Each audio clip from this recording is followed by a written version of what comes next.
మరి కాసేపట్లో లోక్సభ ఎన్నికల కోడ్ ముగియబోతోంది. దీంతో తెలంగాణ ప్రభుత్వ ఉద్యోగుల్లో టెన్షన్ పట్టుకుంది. ఏ క్షణంలోనైనా అన్ని శాఖల్లోని ఉద్యోగుల్ని బదిలీ చేసేందుకు రేవంత్ సర్కార్ రంగం సిద్ధం చేయటమే ఇందుకు కారణంగా తెలుస్తోంది. ఇప్పటికే 2 సార్లు బదిలీ వేటుకు గురైన అధికారులు మరోసారి ట్రాన్స్ఫర్ కాబోతున్నామన్న సమాచారంతో కొంత ఆందోళన చెందుతున్నారని సచివాలయ వర్గాల్లో చర్చ జరుగుతోంది. డీటెయిల్స్ మా ప్రతినిధి కరుణాకర్ అందిస్తారు. లైవ్ లో కరుణాకర్.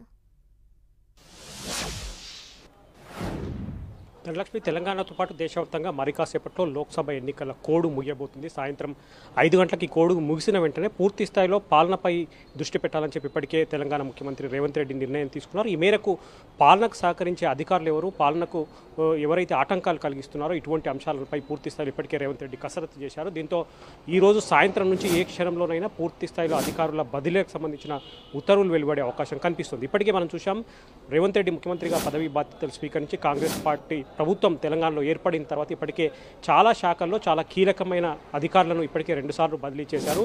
మరోసారి కీలకమైన శాఖలతో పాటు రాష్ట్ర వ్యాప్తంగా అన్ని శాఖలతో పాటు ఎంఆర్ఓ స్థాయి వరకు, జిల్లా కలెక్టర్ నుంచి మొదలు పెడితే ఎంఆర్ఓ స్థాయి వరకు పూర్తి స్థాయిలో అధికారులను బదిలీ చేయాలని చెప్పి నిర్ణయం తీసుకోవడం జరిగింది. ఏ క్షణంలోనైనా ఈ బదిలీలకు సంబంధించిన ఉత్తర్వులు వెలువడే అవకాశం కనిపిస్తుంది. అందులో ముఖ్యమంత్రి కార్యాలయం, ముఖ్యంగా సీఎంఓలో ఉన్న కొంతమంది అధికారులు ముఖ్యమంత్రి స్పీడ్ని అందుకోలేకపోతున్నారన్న భావనలో ముఖ్యమంత్రి రేవంత్ రెడ్డి ఉన్నట్టు తెలుస్తుంది. దాంతోపాటు కొంతమంది కీలక శాఖలో ఉన్న అధికారులు ఇప్పటికీ కూడా గత బీఆర్ఎస్ ప్రభుత్వంలో పెద్దలకు ఇప్పటికి కూడా ప్రభుత్వానికి సంబంధించిన కీలక సమాచారాన్ని అందిస్తున్నారని చెప్పి కూడా కొంత అనుమానం వ్యక్తమవుతుంది. ఇటువంటి నేపథ్యంలో పూర్తి స్థాయిలో ప్రక్షాళన చేయాలని చెప్పి ముఖ్యమంత్రి నిర్ణయం తీసుకున్నారు. ముఖ్యమంత్రి కార్యాలయంలో కూడా కీలక అధికారులను మార్పు చేసే అవకాశం కనిపిస్తుంది. దాంతోపాటు సచివాలయంలోని హెచ్ఓడీస్ అన్ని కీలక శాఖలకు సంబంధించిన ప్రభుత్వ ప్రధాన కార్యదర్శులందరినీ కూడా పూర్తి స్థాయిలో ఈసారి మార్పులు చేర్పులు చేసే అవకాశం కనిపిస్తుంది. జిల్లా కలెక్టర్ నుంచి మొదలు పెడితే ఆర్డీఓలు, ఎంఆర్ఓల స్థాయి వరకు పూర్తి స్థాయిలో ప్రక్షాళనకు సిద్ధమైంది.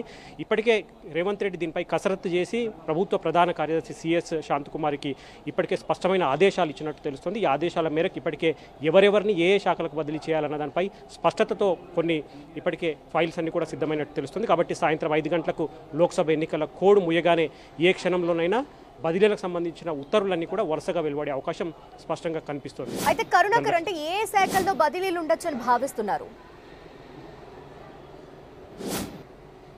అంటే ప్రభుత్వం ఏవైతే కీలక శాఖలు, అంటే ముఖ్యంగా రేవంత్ రెడ్డి త్వరలోనే కలెక్టర్ల కాన్ఫరెన్స్ కూడా ఏర్పాటు చేయబోతున్నారు. అందులో ప్రధానంగా ప్రభుత్వ ప్రాధాన్యత అంశాలు ఏంటివనేటివి కూడా కలెక్టర్లకు, దాంతోపాటు అన్ని శాఖల హెచ్ఓడీలకు స్పష్టం చేయబోతున్నారు రేవంత్ రెడ్డి. అందులో ముఖ్యంగా కాంగ్రెస్ పార్టీ గత ఎన్నికల్లో ఇచ్చిన 6 గ్యారెంటీలతో పాటు కీలక శాఖలు, ఆర్థిక శాఖ కావచ్చు, రెవెన్యూ శాఖ కావచ్చు, health department and educational department, ఇటు కీలక శాఖల అధిపతులందరినీ కూడా మార్పు చేసే అవకాశం కనిపిస్తుంది. దాంతోపాటు ముఖ్యమంత్రి స్పీడ్ను అందుకోలేకపోతున్నారు, ఆయన కార్యాలయ సిబ్బంది అని చెప్పి కూడా భావనలో ఉన్నారు. కాబట్టి ముఖ్యమంత్రి కార్యాలయంలో సీఎంఓలో ఉన్న ముఖ్యమైన అధికారులను కూడా బదిలీ చేసే అవకాశం కనిపిస్తుంది. ఇక ప్రభుత్వం ఏర్పడింది కాబట్టి ఖచ్చితంగా జిల్లా కలెక్టర్లను కూడా సమూలంగా మార్చే అవకాశం కూడా స్పష్టంగా కనిపిస్తుంది. కాబట్టి ఈసారి ప్రక్షాళన అంటే అధికారుల మార్పులు చేర్పులు బదిలీలు మాత్రం చాలా పెద్ద స్థాయిలో ఉండే అవకాశం స్పష్టంగా కనిపిస్తుంది. ధనలక్ష్మి.